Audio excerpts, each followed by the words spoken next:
Bonsoir mon ami. Merci de nous accueillir chez toi, Ismaël et moi, pour le partage du pain de vie. Recherchons la présence de Dieu par la prière. Notre tendre Père qui est dans les cieux, c'est avec un cœur débordant de reconnaissance que nous nous présentons près de ton trône de grâce ce soir, afin d'être secourus dans tous nos besoins, afin d'être nourris par ton pain de vie, par ta parole qui nous régénère, Père éternel, et qui nous donne la vie. Entends notre prière ce soir et nourris-nous, réconforte-nous par cette parole. Au nom de Jésus, Amen.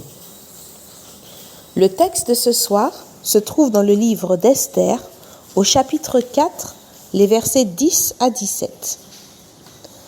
Esther chargea Hathach d'aller dire à Mardochée: « Tous les serviteurs du roi et le peuple des provinces du roi savent qu'il existe une loi portant peine de mort contre quiconque, homme ou femme, entre chez le roi dans la cour intérieure sans avoir été appelé. Celui-là seul a la vie sauve à qui le roi tend le sceptre d'or. Et moi, je n'ai point été appelé auprès du roi depuis 30 jours. » Lorsque les paroles d'Esther eurent été rapportées à Mardochée, Mardochée fit répondre à Esther: « Ne t'imagine pas que tu échapperas seul d'entre tous les Juifs parce que tu es dans la maison du roi.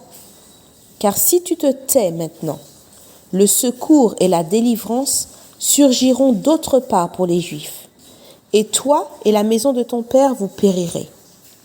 Et qui sait si ce n'est pas pour un temps comme celui-ci que tu es parvenu à la royauté. » Esther envoya dire à Mardochée: « Va, rassemble tous les Juifs qui se trouvent à Suse et jeûnez pour moi, sans manger ni boire pendant 30 jours, ni la nuit ni le jour. Moi aussi, je jeûnerai de même avec mes servantes. Puis j'entrerai chez le roi malgré la loi. Et si je dois périr, je périrai. » Mardochée s'en alla et fit tout ce qu'Esther lui avait ordonné. Destin hors du commun, d'une petite fille que rien ne prédestinait à la fortune et à la gloire, puisque, en plus de faire partie d'une ethnie particulièrement dédaignée, méprisée, elle avait été orpheline, recueillie par son grand cousin. Pourtant, rivalisant malgré elle avec les plus belles jeunes femmes de l'époque, les plus jolis joyaux rapportés des 4 coins du royaume, Esther vient de remporter le prix du concours de beauté de tout l'Empire. Elle est élue reine, épouse du puissant Assuérus.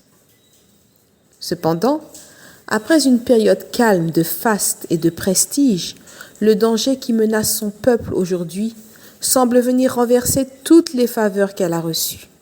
Cela fait 30 jours que le roi, son mari, n'a pas manifesté son désir de la voir. Son peuple et elle sont sur le point d'être livrés en pâture à tous les ennemis des Juifs sur ordre de celui-ci. Il y a des circonstances où il nous semble être particulièrement bénis, protégés, entourés de la faveur de Dieu, où il nous paraît que le ciel nous a spécifiquement choisis pour une grande destinée, pour le succès. Et puis, tout à coup, la vapeur est totalement renversée et tous les privilèges et faveurs qui nous ont été témoignés ne représentent plus rien. Nous nous retrouvons avec notre condition humble et vulnérable du début. L'ego en prend un coup. Dans ces circonstances, la voix du devoir se rappelle à notre conscience, tout comme celle de Mardochée à Esther. Qui sait si ce n'est pas pour un temps comme celui-ci que tu es parvenu à la royauté. Les faveurs de Dieu, tout comme les épreuves qu'il permet, nous permettent de rester humbles devant lui, de garder notre position de serviteur et de ne pas laisser l'ego l'emporter.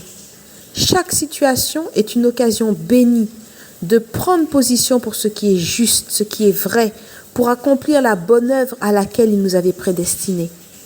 Parce qu'il est vrai qu'il connaît les projets qu'il a formés sur nous, projets de paix et non de malheur, afin de nous donner un avenir et de l'espérance. Être au bon endroit, au bon moment, Voilà le plan d'une vie utile et réussie. De même, ami, ne sois pas effrayé, ni hésitant, quand le Seigneur te demande de prendre position pour ce qui est juste. Tout comme Jésus, ne te laisse détourner de ton devoir confié par Dieu lui-même, ni devant les honneurs, ni devant la menace. Car qui sait si ce n'est pas pour un temps comme celui-ci que tu es parvenu à ce moment de ta vie. Dieu le sait.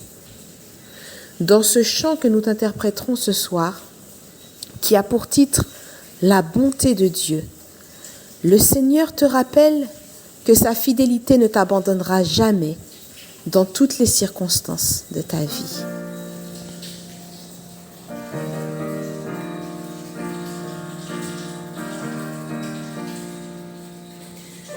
Je t'aime, Seigneur, car ta grâce ne faillit jamais. Toutes mes journées, tu les as tenues dans ta main. Dès l'instant de mon réveil jusqu'à mon coucher, je chanterai la bonté de Dieu. Toute ma vie, tu as été fidèle.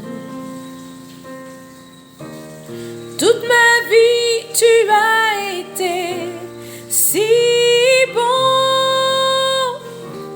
Avec chacune de mes respirations, je chanterai la bonté de Dieu. J'aime ta voix. Tu m'as guidé à travers le feu. Dans les épreuves, tu es plus proche que nul autre. Je te connais comme un père, je te connais comme un ami, et j'ai vécu dans la bonté de Dieu. Toute ma vie, tu as été fidèle. Toute ma vie, tu as été si bon. Avec chacune de mes respirations, je chanterai la bonté de Dieu. Ta grande miséricorde, elle poursuit mes pas. Ta grande miséricorde, elle poursuit mes pas. Ma vie déposée, je me soumets, je te donne tout. Ta grande miséricorde, elle poursuit mes pas. Ta grande miséricorde, elle poursuit mes pas. Ta grande miséricorde, elle poursuit mes pas. Ma vie déposée, je me soumets, je te donne tout, Seigneur. Ta grande miséricorde, elle poursuit mes pas.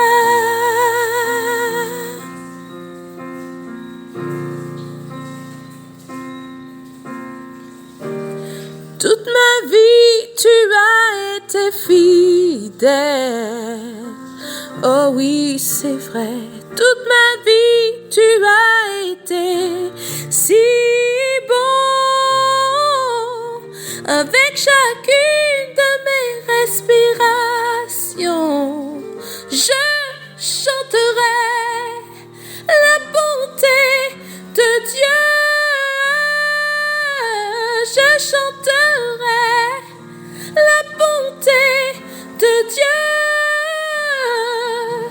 Je chanterai la bonté de Dieu.